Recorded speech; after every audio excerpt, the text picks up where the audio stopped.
What's up, everybody? Tara Wellman here, and yes, I am back. I know it's been a minute, but I'm back just in time for the Cardinals to return home to start a new homestand after a weird and mostly disappointing road trip where they had some embarrassing losses. They had some more players hit the DL, which is the last thing they needed, and then they somehow managed to split the series with the Milwaukee Brewers to salvage, I guess, the 4-game series in Milwaukee. Now they head home to greet the Indians, who are leading the AL Central comfortably without a whole lot of competition. And yet, despite the success of the Indians the last couple of seasons, a lot of people are questioning who exactly this Indians team is and can be, especially in the absence of Andrew Miller, but under the leadership, if you will, of Corey Kluber.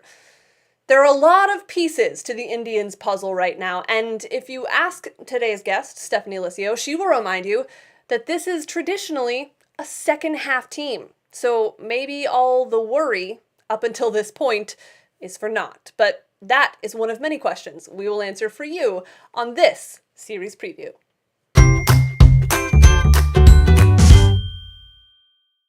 Well, Stephanie, thanks so much for joining me ahead of this series with two teams that don't see a lot of each other, but it should be interesting to get a chance to see these two teams and for the fan bases to see the opposing team. The Indians obviously have had a ton of success the last couple of years.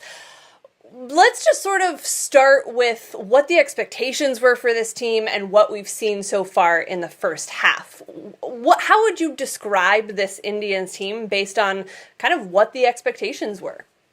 Okay, so it's been kind of a strange season so far. And I think, coming off the pennant in 2016 and coming off last year where they won 102 games, had that huge winning streak, and then lost in the postseason, it was very frustrating. And there were some high hopes for this year, but at the same time, they didn't really make many additions or changes.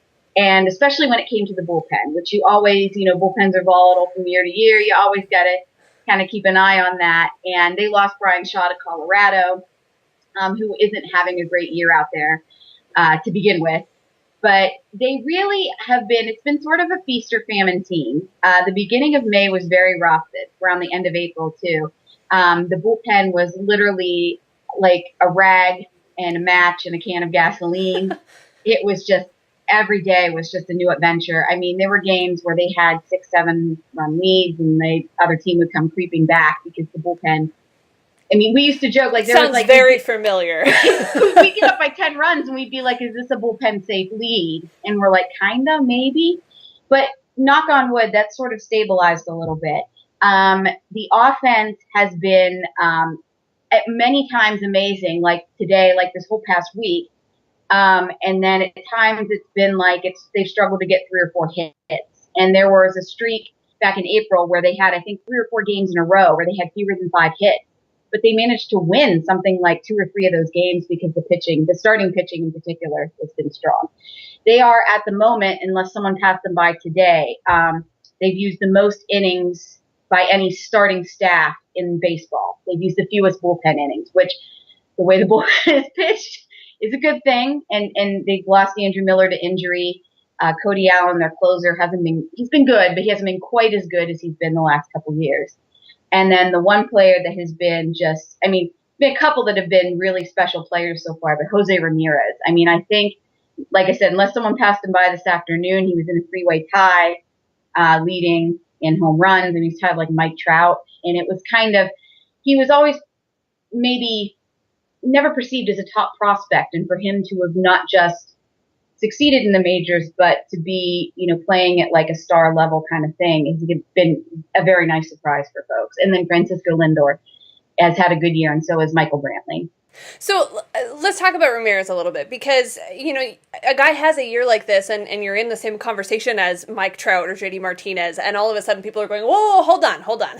Where did this come from? So where did this come from? Did he make a concerted effort to change something that has led to this result? I think he's always been a very aggressive, kind of very hardworking person.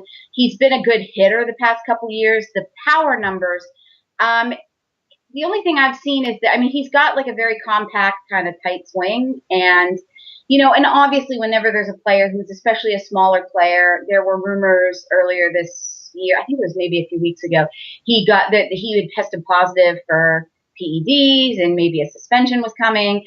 But MLB said, no, that's not true. That never happened. And I think that, I know with Thames in Milwaukee, he said he kept getting tested over and over and over last year.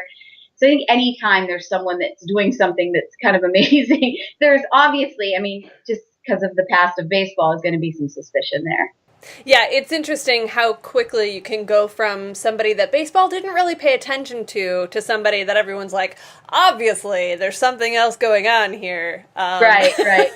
doesn't take too much. Now, for the Cardinals, I don't know how similar it is, but Jose Martinez has been the player that has kind of surprised a lot of people with his ability to hit at the major league level. He's kind of that guy that got stuck in the minor leagues in a couple of different organizations. And then with the Cardinals last year, he came up and surprised people with the way he could hit really good pitching. He earned a starting role this year, and it's been interesting because he's kind of a disaster defensively. And of course, playing for a National League team, he can't just DH. They can't hide the defensive flaws. But he's hitting so well that he's forcing himself into the lineup every day. So he actually had been in a little bit of, I don't know, a slump might seem to be an exaggeration, because every time you think he's in a slump, then he has a game where he hits like 2 homers and a double or something ridiculous. Yeah. So he came back in the game Sunday and hit a big 3-run homer to help the Cardinals split the series with Milwaukee. So he's kind of that guy for the Cardinals that seems like he's come out of nowhere, but now is such a crucial part of their offense. And it's a lot of fun to see those guys kind of get their due when they start to maybe live up to or exceed some of those expectations. Right, exactly. Now, he's not the only guy, Ramirez, that has been part of this offensive core. You mentioned Michael Brantley, a guy that is healthy, evidently, and making an impact. What's it been like for him this season? And, I mean, he's a guy that I think, people think of, people recognize by name, but may not know quite what he's meant to this Indians team. I think what's interesting about Michael Brantley is he's not a bad defender, but he's not a fantastic defender. He is a good hitter. And he's a very smart hitter in the sense that I know in 2016 when he was very antsy because he was injured and he couldn't play, he was actually acting almost like a pseudo batting coach in the dugout from what everyone talked, and I think that he's good enough to even see problems with other hitters that he knows he can sort of fix or make suggestions. I mean, I think he'd make a fantastic hitting coach down the road. And I think he's not very flashy. I mean, he's not going to hit an absurd amount of home runs. There's not a ton of power, but he hits well. He gets on base. He's got some speed when he gets on base, and he's just a very consistent player. And I think that's something that the last few years when he's been injured, obviously you can't count on that. But it's been very nice to have someone that even when some of them are just, I mean, at the beginning, Edwin Encarnacion always has a bad start to the year. In April, he's always a mess. And when he was swinging at balls that were almost outside the opposite batter's box, it was nice to have someone consistent like Brantley who could go up there and was going to put together a good at bat, even if it didn't turn into anything. Sort of bigger picture, seeing the success this team has had the last couple of years, it seems like you mentioned kind of the hot or cold season so far. It sometimes seems, though, that the expectations are maybe a little elevated because of the success they've had recently. Do you feel like this team has not played up to their ability yet? Is this something that are these guys that are having good years the ones that are going to sort of kick things into maybe more the expected gear for the Indians at some point? Well, I think what's been fascinating ever since Francona became manager, they've always been a better second half team. They always really, the end of May and into June, they really start to, things start to come together. And even the winning streak last year was in late August and September. So, I mean, that's when they're really rolling. And, you always say that the playoffs, you just want to get there because it's the team that's hot at the moment. And they go to the 2016 playoffs with like 2.5 starters because they had Trevor Bauer at first. He almost sliced his finger off. And then they just get hot at the right time, and they just kept winning, and they just stayed in till Game 7 of the World Series. And, as crushing as it was, you tell yourself you really didn't even think they'd make the playoffs. And then here you are at this point. So you feel kind of guilty and almost like I shouldn't be talking like this. I'm being obnoxious here. But, I think that's what happens. Now it's the opposite, and you kind of do have high expectations. But I think also fans have adjusted to the fact that they're never that great in April and May, and they really then start to warm up after that. It's nice when there is at least a little bit of a track record that gives you the indication that something could change as they go forward in the year. Now, you mentioned Trevor Bauer. He is not one of the starters scheduled to pitch in this series with the Cardinals, but I want to talk about him for a minute because as an outside observer, I find him absolutely fascinating in the way that he approaches his career, as well as just sort of the personality that he has and the willingness he has to put that all on display with social media or in more traditional television media. He's just he's a very big personality, and I think that shows both personally and professionally. Is that a fair way to describe Trevor Bauer? I definitely think it is. And just to go along, I don't know if you happen to see this. I'm not sure how much it made it nationally beyond Cleveland, but he and Carlos Carrasco started this thing where they would take balls in the dugout and make little, I guess, for lack of a better term, dolls of the players. So like Jose Ramirez sort of had they had yarn glued onto his head, so it looked sort of like his orange curls. And they had they made a Brian Shaw, and they had one for I think every person on the 25-man roster. And then they made T-shirts you could get with the little ball dolls.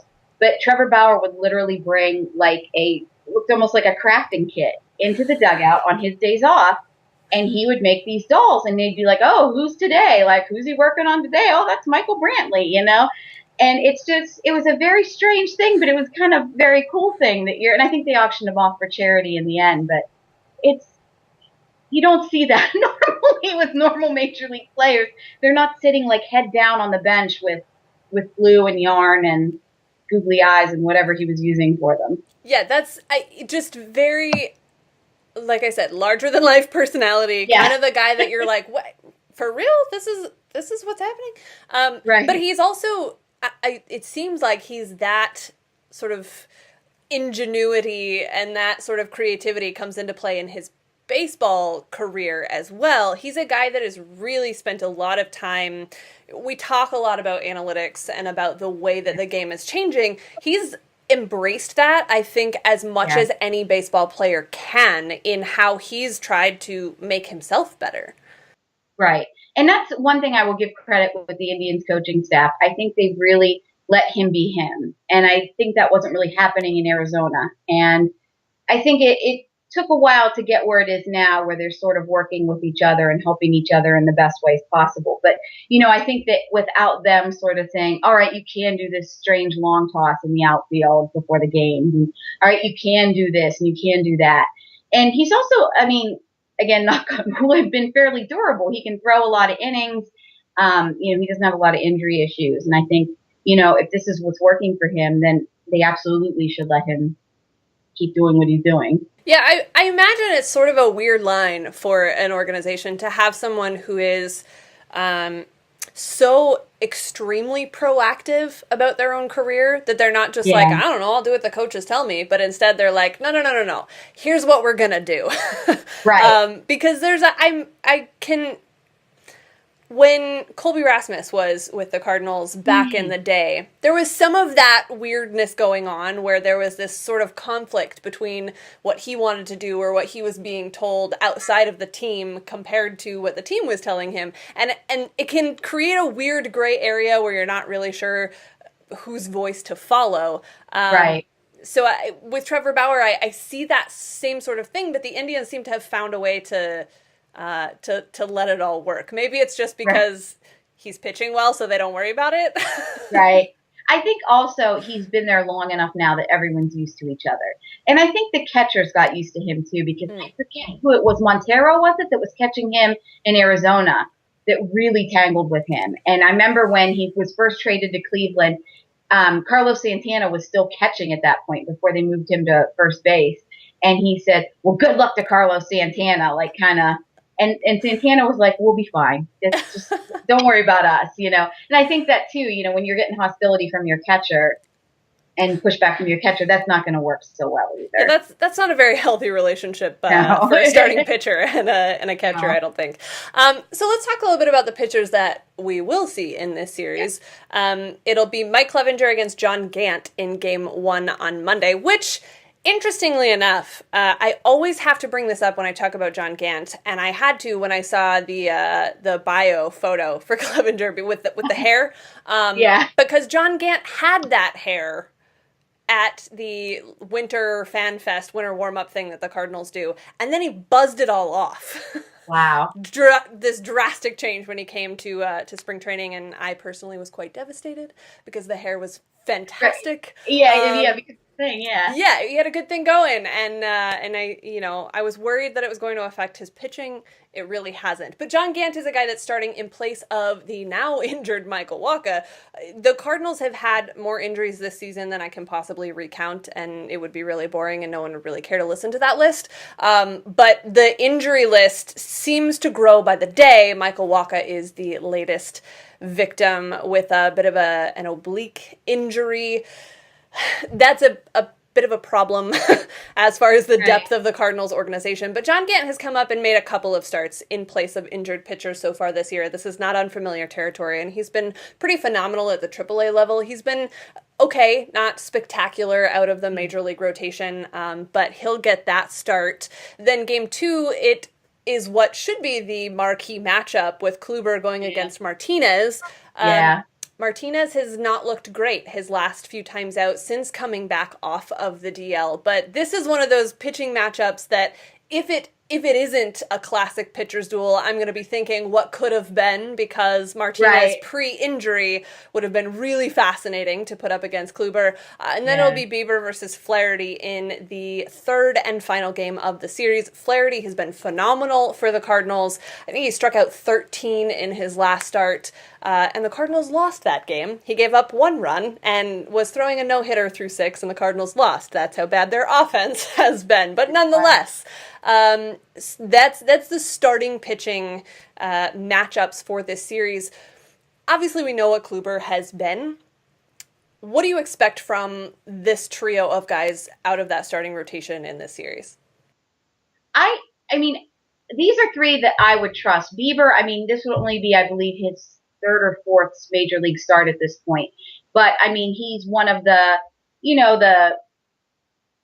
I guess it's one of the pitchers at the higher level with higher expectations attached to him. I mean, some of the real, like, super talented pitchers are still kind of, back in their development. But he really, the other night, what was impressive to me about Bieber is he got into trouble at a couple of times, and he managed to stay calm and get out of it. And I know with young pitchers, sometimes stuff can start to snowball and it goes out of control. So I'm not really sure. He's sort of still a wild card to me. I wouldn't be surprised to see him have a rough game, but I also wouldn't be surprised to see him have a really nice outing. Clevinger, I've come to expect, he's had a couple of shaky moments, but other than that, he's been pretty solid. And this is someone that the Indians got for a Vinny Pestano that was way past his prime, that they traded to the Angels and got Mike Clevinger back. And at first, Clevinger looked like, okay, maybe a spot starter, maybe a number 5 starter.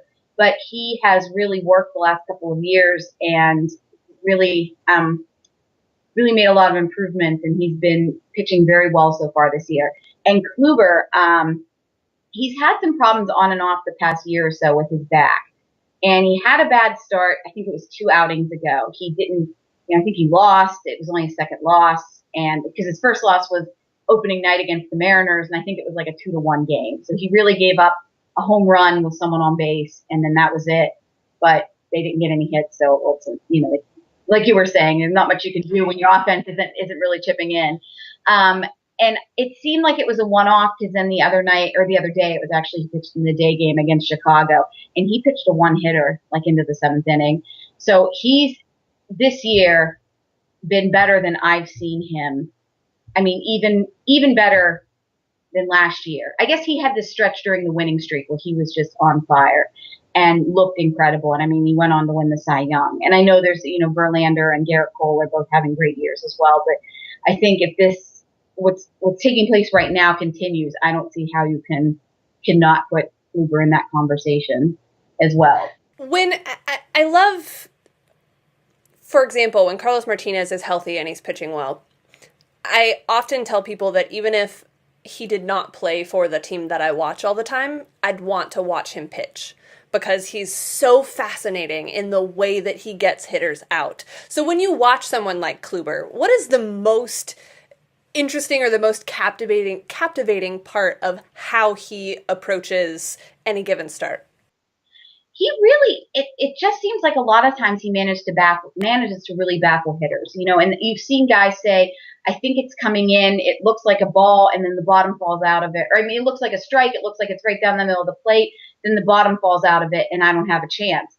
Or the opposite, this comes in, and it looks like it's a ball, it looks like it's going to be high or low or outside, and all of a sudden it swerves back into the strike zone, and it goes right over the plate. And it's just his pitches have enough movement and all over the place that I think that it keeps hitters really, really off balance. They really can't figure out where it's coming from and what's going on. I do remember the last time I saw the Indians play the Cardinals would have been, I think 2015 was the last time they saw each other. And that's the game where Kluber struck out 18 and at one hit. And it was, I think the hit was from Johnny Peralta. In fact, my friend and I had a bet going who would get the hit that would ruin it. And I said it would have to be Johnny Peralta because there's a history there with Indians fans and they were glad to see him leave and it was. But I just remember there were a couple guys after that game who said, we really couldn't figure out where the ball was at times. And I think that's where he's so difficult. He really manages, through his delivery and through the movement on his pitches to keep people just completely off balance. And sometimes that unpredictability of those pitches is hard to control, but when you have someone who can control it enough that it's deceptive, especially, man, I'm listening to you describe that and go back to that game the last time these teams faced each other, and this Cardinals lineup offensively has been baffled by far less deceptive pitchers this year. So I'm concerned, to say the least, because that sort of has been. And it's interesting, the Cardinals will go off on a pitcher that is supposed to be the ace and just hit him all over the place, and then they'll be, they'll strike out 14 times against a soft-tossing lefty, and it's very confusing. Yeah, that sounds very, very familiar. Yeah. It seems like a lot of parallels between what has been the good times and the bad times for both of these teams this year. You mentioned the roller coaster that is a major league bullpen, particularly when injuries come into play. Now, Andrew Miller is a guy that a lot of major league teams have tried to craft a reliever after, because of the success that he's had in some pretty particular roles, kind of being that guy that comes in and whatever the most significant moment of the game is. The Indians without him in the bullpen, what has that looked like, and who has kind of been involved in trying to fill in those innings when necessary without him? It's been a weird mishmash, and I have to say, going back to the second half of last season, he really hasn't fully been himself. He hurt his knee. I don't think it's ever really quite come back 100%, or maybe they try and bring him back a little too soon and he re-injures it, or he's really just having trouble pushing off of that leg to really throw his best stuff. The Indians, in the meantime, have sort of, and I think too, the other thing was Shaw. They really didn't have someone to replace Shaw, which he was a solid pitcher. And what you're losing there is, we used to joke that he made an appearance in every game. I mean, I think he set the innings pitched record for, he threw in 89 different games or something like that for 1 year. Not last year, than 2016. And so this is someone that Francona went to and went to and went to and went to. And I think they plan to use Nick Goody, who just was kind of a surprise, guy they picked up last year, and he ended up pitching well. But then he got hurt. They were hoping to maybe use Dan Otero like that. Dan Otero's had a very rough season. They've ended up using Neil Ramirez. I'm not even too sure about Neil Ramirez's background, because literally they were just bringing cannon fodder up one after the other from Columbus to see who would stay. And he's been used a lot. Like, you see him at least about once a game. And then they still have Cody Allen closing, who, other than a couple rough starts, has been a couple rough saves. He's been pretty good otherwise. Yeah, it's just so funny because there's so many moments in what you just said that I could have replaced a Cardinals pitcher and Mike Matheny, and you would have thought it was the same team. Matt Bowman was the guy that was pitched almost every game last year for the Cardinals. He was on that pace this year before hitting the DL a couple of times, most recently middle of last week, with a condition where essentially his hand goes numb, can't feel his fingertips, which is problematic for a pitcher. Right. So that's not that thoracic outlet. No, it's a different condition that basically feels like frostbite. That tends to be it's weird because in my quick medical research on the internet, tends to happen in the cold or with particularly high levels of stress. So pitching every day is probably not helpful. But the Cardinals have been in this weird, vicious cycle where a reliever comes off the DL and then within a couple of appearances admits that they weren't quite as healthy as they first said they were, so then they go back on the DL. Matt Bowman being one of those. So the overuse of one particular guy has been a bit less this season for Mike Matheny because, although many people would argue that Jordan Hicks has filled that role, but the Cardinals have just had such a hard time keeping anyone in the bullpen that overuse isn't as much a factor as just finding someone who can get out. So the names that have been utilized have not been the ones that you expected at the beginning of the year. The Cardinals closer situation was a bit of a disaster to begin with. The Cardinals signed Greg Holland on opening day, and he's been pretty terrible. He actually just came back off of a DL stint where he had some pretty terrible minor league rehab appearances and then suddenly was back on the major league roster. But he's actually pitched 3 consecutive good outings, which is good, but I don't know about inspiring at this point. But the Cardinals will take it. They just got to get outs somewhere, especially with the injuries that have taken place in the starting rotation. So the injury to Andrew Miller plus the inconsistency from other relievers is very familiar territory for Cardinals fans. I was talking to someone else today, and we were talking about, well, hopefully it doesn't end up as a bullpen game in a different series, because bullpens are so volatile anyway, and then when you start mixing players and matching up guys that probably shouldn't be in those situations, it just gets very messy. I liked the Holland signing at the time, though. I mean, I was kind of hoping the Indians would grab him, and then when I saw he wasn't doing so well, I thought, well, maybe that's a bullet dodge for me, like him, like we should go get him, kind of thing. But yeah, it was, I didn't love it, just because I felt like it was not really because of Greg Holland. He struggled towards the end of last year, but there were some issues with that as well that should have been easily resolved. But just with the other pieces that the Cardinals had, it was just very strange. The timing was weird. And then, of course, he didn't have a spring training, which can only be an excuse for so long. But, when you look at those guys that were straggling towards the end of the offseason and signed real late, most of them struggled, especially pitchers, Exactly. to get going. So I think that definitely was a factor. Hopefully, hopefully that's resolved, but we'll see. Right. But you mentioned That came up at the, sorry, I was going to say go that came ahead. up at the Sabre convention. They were discussing the fact that these guys were working out at some camp that one of the agencies set up, and they're really not, they're not getting the preparation they need. It's completely different from the camp they'd normally go to.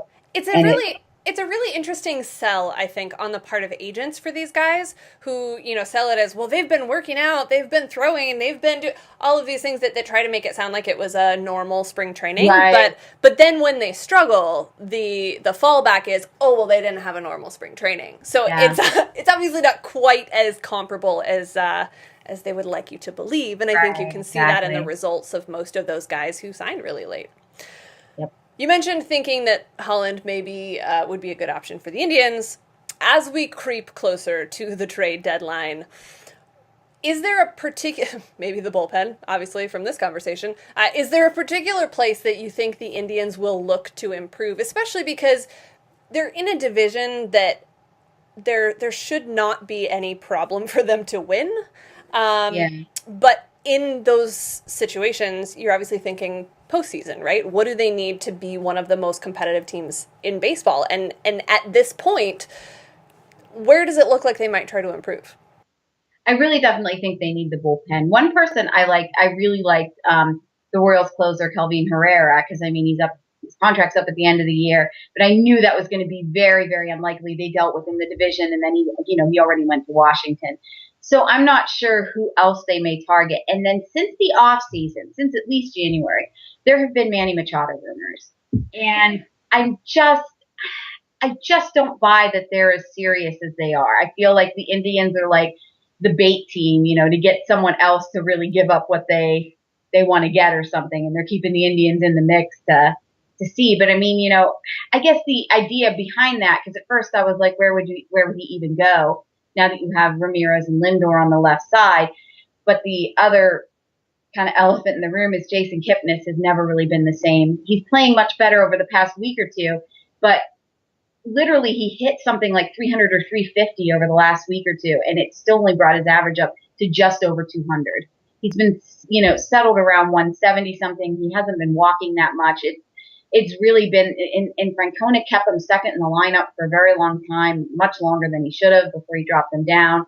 So I guess the idea would be you move Kipnis out of there, you move Ramirez over to second, where he can also play, and he has played, and then you would put Machado at third, I guess. But I still just, even though it'd be a half year rental, I still just don't see them giving up that much for a half year rental when they really should be going after the bullpen. And I really think that's what they'll do. And they have a knack. I will give them credit for this, that sometimes they frustrate me and some of the decisions they make seem crazy to me.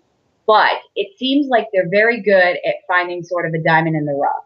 They found Brandon Geyer, who wasn't, one of the top trade pieces back in 2016, but he's been a great platoon outfielder. I think that they're kind of good at finding those guys who really they can plug in. They just picked up Oliver Perez.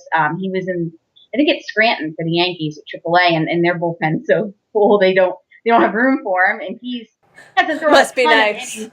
Yeah, I know, right?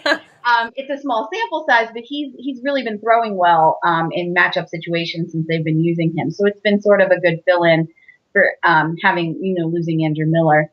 So I would expect them, if I'm being honest, to just go find pieces like that. Not the top pieces, like what they can sort of cobble together and what they think will be sort of like bang for their buck. I just don't see them. But then again, in 2016, I said I didn't see them doing anything big. They went for Miller, and then they went for actually, oh my God, the catcher. Why am I blanking on his name? Milwaukee's catcher. And he turned Oh, down the trade. Lucroy. Lucroy. Thank you. Yes. Yes, and they had agreed to the Lucroy trade Right. rather than, and then he rejected it himself. And both of those just shocked me. I mean, I was walking around for days like, in the world, like, that's not like them. And so with that being said, they surprise me every so often, but I still would expect them to be sort of more conservative at the trade deadline. Yeah, I think that's sort of been the MO for the Cardinals front office as well, is to try to, especially in the case, Manny Machado has been a part of the Cardinals rumors since the offseason as well, primarily because they just don't have a sort of franchise player at this point, and that seems to be what Machado could be. Although there's some indication that he may not be quite the upgrade that everyone wants him to be, because he's one guy that's going to be available. But that's a conversation all to itself. But you know, the Cardinals have in the past gone out and made a move for a reliever that left a lot of people kind of scratching their heads, and then all of a sudden you go, oh, okay, I see how that worked out. I think the Cardinals are more than one reliever away from being postseason ready at this point. But again, whole nother conversation. The last question I will ask you is just kind of in general, when you look at this Indians team and what people are talking about, the way the season has gone, is there a storyline or a player or something that you feel like is underrated at this point that maybe isn't getting the attention that it should because of other things that have kind of overshadowed it? Well, I don't know about underrated, but I do know one thing that's been interesting is teams have been increasingly more hesitant to pitch to Jose Ramirez. And they have been intentionally walking him to get to Edwin Encarnacion. And today he hit a grand slam after Ramirez was intentionally walked to load the bases. And he was furious. I mean, he came in and he was yelling, he was pumping his fist, and he was grabbing Ramirez. And I mean, so I think that, you know, he's still a good player, and teams are kind of overlooking him to just get Ramirez out of the way. I don't want to deal with him. We'll deal with him. But I think he could still do a lot of damage. I mean, like I said, he had a slow start, but he always does, and he always comes back. I think that's been, you know, and then the other person would be Neil Ramirez, probably in the bullpen, who's just really, he had an ERA that was close to 10. It's down to like 2.5. So, I mean, he's really become someone that Francona has confidence to go to and goes to fairly often now. But that's not necessarily a bad thing, but he's kind of helped stabilize things, I think, in the bullpen. Well, the Cardinals are on quite the stretch as far as games against teams that have been very good for most of the year, teams leading the division, teams towards the top of their division. So I imagine, I see this as being a very tough test for this Cardinals team that came off of two pretty embarrassing losses to the Brewers and then salvaged a split with the last two games of the series in Milwaukee. So they will head home to welcome the Indians. I appreciate your time in getting us all caught up to speed on all things Indians. Yes, thank you. Thanks for having me. Now, the Cardinals also wrapped up the series with the Brewers without center fielder Tommy Pham, who was battling flu-like symptoms evidently for most of the road trip, but he's also been battling, well, strikeouts, as has most of the rest of the lineup. And when Game 2 features Corey Kluber for the Indians, that's concerning.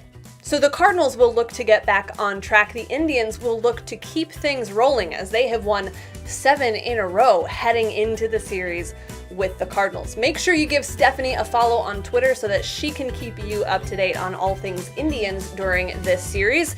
And then you can follow all of the great work that she does covering this team as well. For Birds on the Black, I'm Tara Wellman, and I'll see you next time.